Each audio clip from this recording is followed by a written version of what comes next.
So I wanted to do a quick video on this guy right here.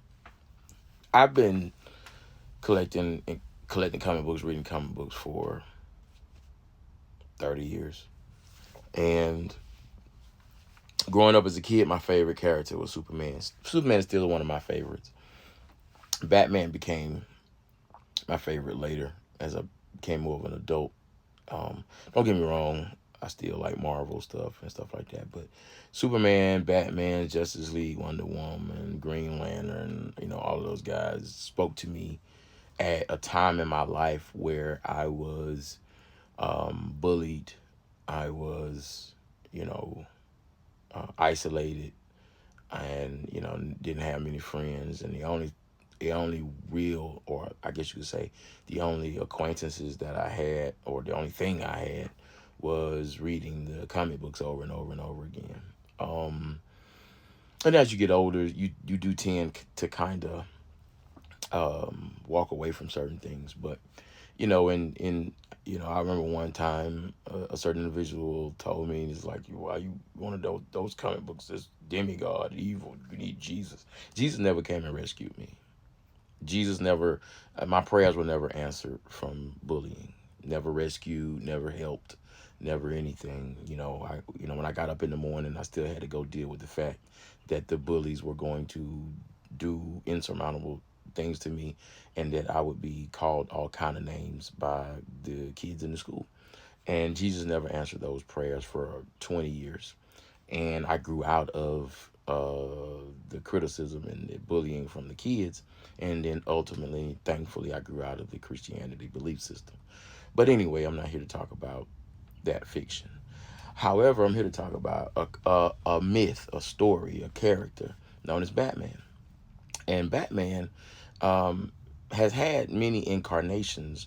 And let's not forget that Michael Keaton is Batman, but the arc of the story had always been Batman as being a rich, spoiled brat whose parents were, murdered in front of him. And that created his desire to become a hero to stop that from happening to other people.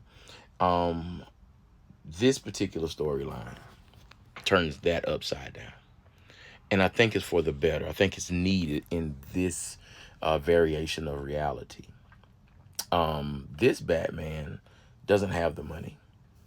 This Batman's mother is still alive. Dad passed away. He was taking some kids to the zoo or whatever, and something went down and happened, and he died. But this Batman doesn't have the wealth. This Batman doesn't have the prestige that all of the previous incarnations of Batman has had. This Batman has had to come from the depths. When Drake had the song, "You started from the bottom, now you're here." That's what it did. That's this Batman. And this Batman, I think, is going to uh, re- basically connect with a entire new generation. It has almost been 100 years since like the first issue of Batman. I think it was 1939. Okay, and for nearly 70, 80 years or so, Batman has always been the Bruce Wayne that we knew. Arthur Pennyworth has always been that. But finally, we get a Batman that is more connected to a reality. And I'm going to say this, and I know that it might be sacrilege. This Batman could cross over into the Marvel Cinematic Universe. Why? Because he is a realistic character. Now, all of the characters in the new Absolute DC universe has that capability.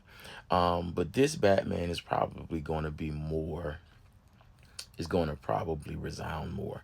Not only that, this Batman, that plate, or not, I shouldn't say plate, that Batman logo thing on his chest is an actual weapon, and he uses it very well. So I'm not trying to inspire anybody to jump on the bandwagon of this Batman, absolute Batman, but I do want you to look more in depth into this developmental process, and hopefully within the next 5 to 10 to 20 to 30 or nearly 100 years, this Batman echoes throughout infinity. Deuces.